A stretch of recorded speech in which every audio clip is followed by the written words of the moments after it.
पूरा देश corona virus की दूसरी लहर से जूझ रहा है। वैक्सीनेशन को रफ्तार देने और कोरोना के नए केस काबू करने के लिए प्रधानमंत्री नरेंद्र मोदी मुख्यमंत्रियों से बात कर रहे थे।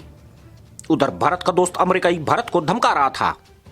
अमेरिकी नौसेना ने खुद दावा किया कि वे बिना अनुमति हमारी सीमा में घुसी और धमकी भी दे डाली कि आगे भी ऐसा करते रहेंगे। भारत ने आपत्ति दर्ज कराई है, पर अमेरिकी रक्षा मंत्रालय के प्रवक्ता के बयान से लगता नहीं है कि उसे कोई फर्क पड़ा है। सेना के पूर्व अधिकारियों ने भी इस पर आश्चर्य जताया है। भारतीय सीमा में ऑपरेशन का दावा अमेरिका की 7वीं फ्लीट ने किया है, जो उसका सबसे बड़ा बेड़ा है। इसी की टुकड़ी को अमेरिका ने भारत पर दबाव बनाने के लिए 1971 के बांग्लादेश मुक्ति संग्राम के दौरान बंगाल की खाड़ी में तैनात किया था।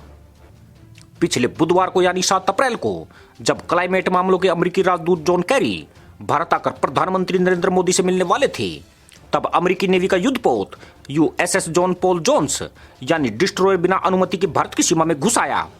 भारत को चुनौती दी और फिर धमकी भी कि आगे भी ऐसा वह करेगा। दरअसल यूएन के समुद्री कानून के मुताबिक समुद्र तट से 200 नॉटिकल मील यानी 370 किलोमीटर तक ईजेड यानी एक्सक्लूसिव इकोनॉमिक जोन होता है। ऐसे में भारत के ईजेड में प्रवेश से पहले यूएस के जहाज को अनुमति लेनी थी, लेकिन उसने ऐसा नहीं किया।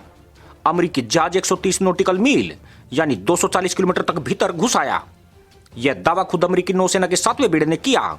अमेरिकी नौसेना का कहना है कि उसका यह operation freedom of navigation operation था यानी FONOP, और वह इस तरह के ऑपरेशन से उन देशों की समुद्री सीमा में घुसकर चुनौती देता है जो अपनी समुद्री सीमा को बढ़ा चढ़ाकर दिखाते हैं। यह किसी एक देश के खिलाफ नहीं है और न ही यह किसी तरह का कोई पॉलिटिकल स्टेटमेंट है। अमेरिकी नौसेना इस तरह के ऑपरेशन 1979 से करती रही है। अमेरिकी सेनाएं हिंद प्रशांत क्षेत्र में डेली बेसिस पर ऑपरेट करती है। सभी ऑपरेशन अंतर्राष्ट्रीय कानून में डिजाइन होते हैं।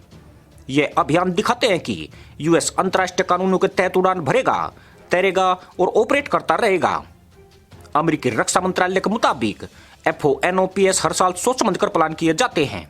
भारत के विदेश मंत्रालय ने बयान जारी कर कहा है कि भारतीय सुरक्षा बलों ने जहाज के गुजरने तक उसकी सतत निगरानी की।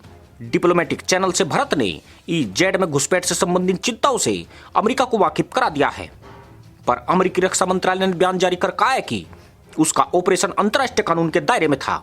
साथ ही उसने आरोप भी लगा दिया कि भारत अपनी सीमा को बढ़ाकर बता रहा है। 1 अक्टूबर 2019 से 30 सितंबर 2020 तक अमेरिका ने 19 देशों को चुनौती देते हुए FONOPS को अंजाम दिया। इसमें कुछ देशों को कई बार चुनौतियां दी गई।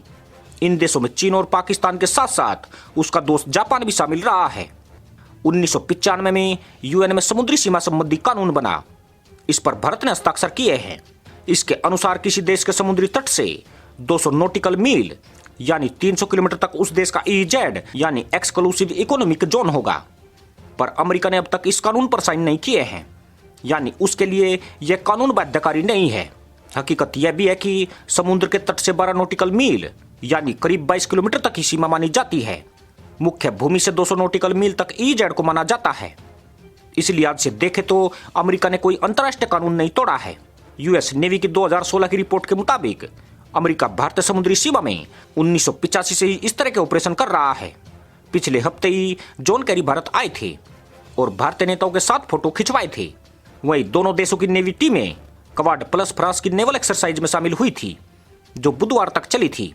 फिर हिंद प्रशांत क्षेत्र में चीन के खिलाफ भागीदारी बढ़ाने के लिए अमेरिका ने भारत की मदद भी मांगी है। इसी के साथ अनुमति दोस्तों, जय हिंद।